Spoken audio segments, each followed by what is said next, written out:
Hey, Mom, I just want to say that you have a hoarding problem. Like, seriously, you need to throw some stuff away once in a while. Okay, bye.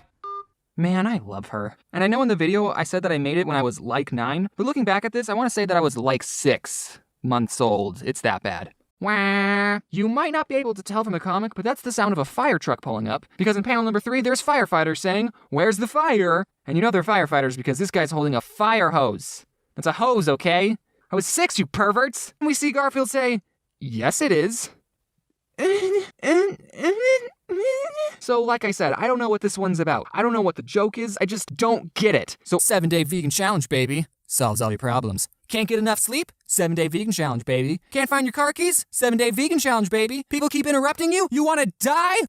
7-day vegan challenge, baby. With this log after each day, I'm not going to read all of it, just the first and last day of the challenge, because days 2 through 6 can pretty much be summed up in By the way, that was vegan cheese in the video. I didn't just put normal cheese on the veggie burger, guys. Okay, I'm not a heartless creature, I care about cows. At first, we walked into the hotel lobby, I looked at my hand and it's all bloody, and I said to Jaden, my hand's bleeding. And then freaking Jax Films out of nowhere just walks up and just gets in like a normal person. I don't know what Jaden was thinking, but you know what she did? She just walked in. So I followed right behind her, and there we were, with Jax Films. The door closes, we're in a small space, he's a YouTube star, and keep in mind my hand's still bleeding. So used to telling other people I meet that I make stupid videos, but then he says, "It's not stupid." And I think, oh, he's right! It's not stupid! I told you this trip was life-changing. James, you didn't hate your roommates. You just mildly disliked them. Yes, I did. I'm being serious. Making comics and YouTube videos was what kept me sane. And that first night of being on my own and my tablet broke, I cried, guys. I couldn't even eat food. I was that sad. I hit rock bottom. I remember just watching Captain Sparkles and Game Grumps highlights all day. One day he told me, my ex-girlfriend doesn't want our dog anymore, so he's coming to live here. What? So this boy wants to bring a dog in an already very small, cramped apartment. I couldn't believe this. The dog's name was Snoopy and I loved him. Own piñata out of paper mache. And it turns out making homemade piñatas are easy. All you gotta do is blow up a balloon, cover it in paper mache, wait for it to harden, pop the balloon inside, cut a hole open, fill it with candy, cover the hole back up with paper mache, paint it, and then beat it senseless. Called out, "All right, class, James's mom made us a piñata, so we're all gonna go outside and whack it." Oh yes, this was perfect. It was our birthday, we gotta beat up a piñata at school, I have the best mom. But did this teacher let the whole class down? No, you know what she did? Bless her soul, she said, "All right, class, we're all gonna take turns throwing this against a curb." But even though you won't be able to afford college at a minimum wage job, every penny helps, because college is important. Except in my case, I dropped out of college. School is for nerds! Looking for a certain type of person working for them. But all I heard was, "Get out of this store, you stupid, stupid boy. What makes you think I would ever hire you?"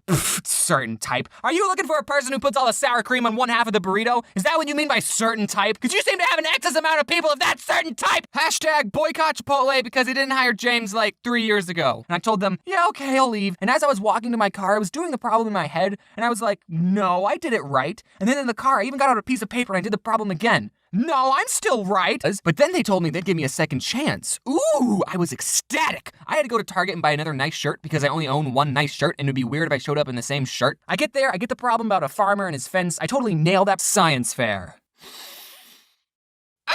I was talking to a friend saying, oh, I know, I can do a video about the science fair and, you know, talk about how much it sucks. And she said, oh, at my school, we didn't do the science fair. What? But for another year, I did what color light is the hottest. I just shined a lamp at a thermometer and switched out the bulbs. I know I'll let Neil say what he thinks about that whole project. Okay, red light is warmer than blue light. Interesting discovery, but not exactly revolutionary.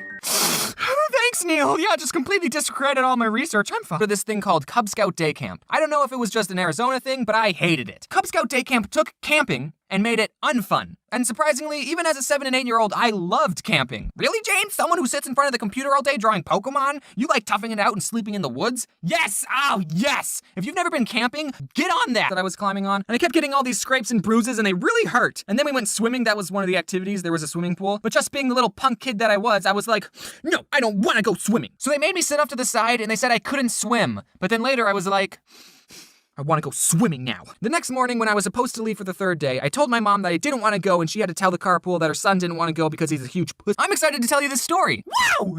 So, haunted houses. I'm suddenly panicking because the fish looks like he's going to die in 3 seconds if we don't do something. I start thinking of places we can put the fish. The toilet. But Balake, without saying anything, just immediately bent down, cupped the tiny fish in his hands. He ran back to the table, he put the fish in an empty goblet, and then he poured red Kool-Aid into the cup. Nah, I'm just kidding. He got a water bottle from under the table because they gave us water bottles, and the fish was fine, ladies and gentlemen. It all happened so fast, and thanks to Balake's quick thinking, he saved this little kid's fish. And then he just chugged the drink! Blockade! He drank the fish! And this little kid let out the most blood-curdling scream. It sounded like this kid just watched his pet get swallowed by a complete stranger. It was honestly the loudest scream I heard that night. The kid started trying to attack Blockade, and I'm sure if he had the correct tools, he would have murdered him. Blockade eventually spat out the fish. He didn't swallow it, thankfully. He just kept it swimming in his mouth. But I mean, that's what you gotta do when you're working in a haunted house. You have to scare people any way you can. I was just a bystander, and I still wake up in a cold sweat thing. The first time we put Squeaks into his plastic ball, my older brother bowled him like a bowling ball. PETA, don't sue me. I was vegan for a week. And Georgie thought it was a treat just for her. A treat with a hard outer shell and a juicy middle. She would go straight up rabid wolf on that hamster ball. We didn't put Squeaks inside his hamster ball anymore after. All in all, there's about 7 dead hamsters buried in our backyard. Rip in peace, little bros. Oh, Jose, can you see by the dawn early light of the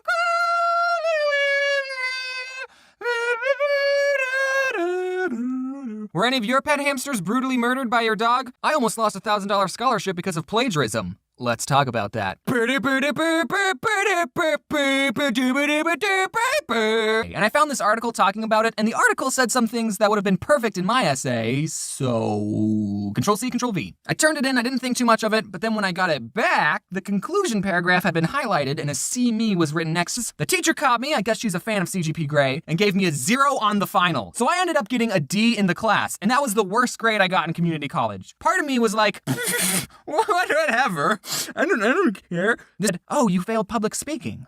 She looked at it for a bit. She typed something on her computer. She printed out a piece of paper and handed it to me saying, "It's okay, I'm not good at public speaking either." She thought I was bad at public speaking! She thought I failed because I was insecure or something and not because I did something wrong. You wanna know something sad? I've earned more money from the 2 Suabwe videos I made about working at Suabwe than I did actually working at Suabwe for over a year.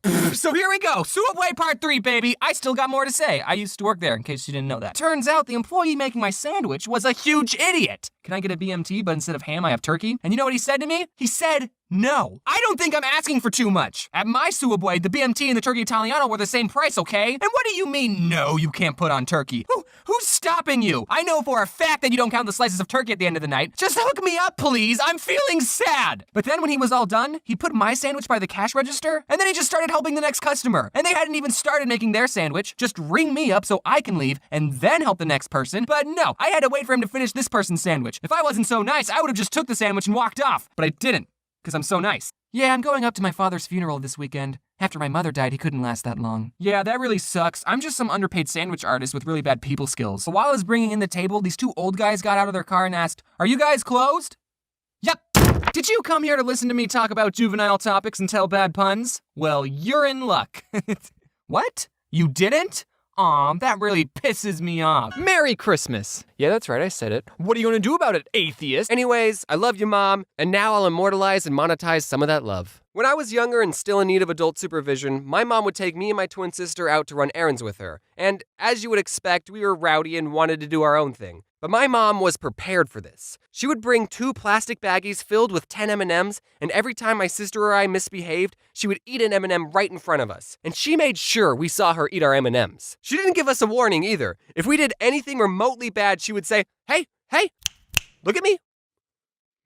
Okay, yes, I agree. It's annoying when radio stations play Christmas music directly after Halloween, but when December finally rolls around and Michael Bublé emerges from his cave, magic fills the air. One time I bought those shoes with the really fat tongues. I thought they looked cool, but they certainly didn't feel cool. They didn't have any support for my soul. I couldn't go running in them, so what was even the point? And apparently you're not supposed to tie the laces of those shoes. I'm not sure. Someone just told me, hey man, you know you're not supposed to tie the laces of those shoes, right? So I had to bury the laces inside my shoe, and I was constantly stepping on the sharp aglets.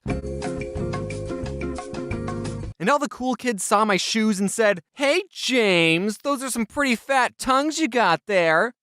Do you want to come sit at our lunch table? And I said, no, being cool sucks. And if you work in retail, you've probably already listened to every single Christmas song ever created. After many hours of research, I have found that there's 2 types of Christmas music. On one side, you have songs about Santa Claus, and on the other side, you have songs about music down. But as we stepped out of the car, she turned the volume all the way back up and blasted the music for everyone to hear.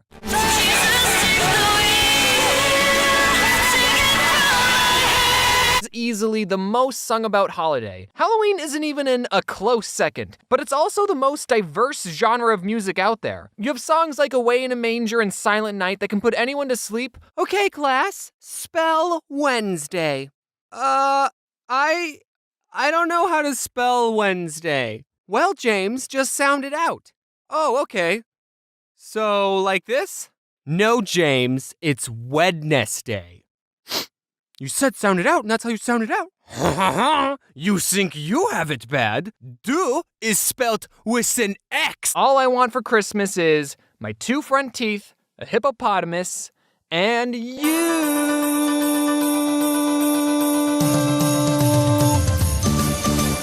I would not want to meet the person who made this Christmas list. Just saying. I'm getting nuttin' for Christmas. How did I not know about this song until just now? Alright, how many Christmas songs can say they got a movie based off of them? Rudolph the Red-Nosed Reindeer? Yeah, it's a classic. Frosty the Snowman? Yeah, good choice. The Little Drummer Boy got a movie? Okay, fine, yeah, I'll count that. I think you're all missing the real classical Christmas song. Grandma got run over by a reindeer. And I just want to say to you little youngins, you don't need to impress or prove yourself to anyone. Wear whatever makes you happy, and that you can afford. And you still have to follow the school's dress code, which is a whole other can of worms. I'm not encouraging anyone to break the rules, okay? All I'm saying is, at the end of the day, what really matters is that you're in 7th grade. Nothing you do will make you cool. I'm sorry, everyone regrets 7th grade, okay? Just start putting on deodorant, do the homework, you'll get through this. Hashtag let Pokemon go to the polls! Do you all remember that classic kids movie made in the 70s about a pig and a spider? Yeah, Charlotte's Web. Remember how it made us a lot of money? Wait, didn't we already have this conversation? Yeah, we did. But we're remaking this conversation with better graphics and Will Smith. Yeah. But why would we remake something that's already good on its own when we could be making something totally original? Because, Ethan, we don't want to take risks, and this'll make us more money. But won't it be obvious to the audience that we're only doing these remakes for the money? They'll watch it anyways.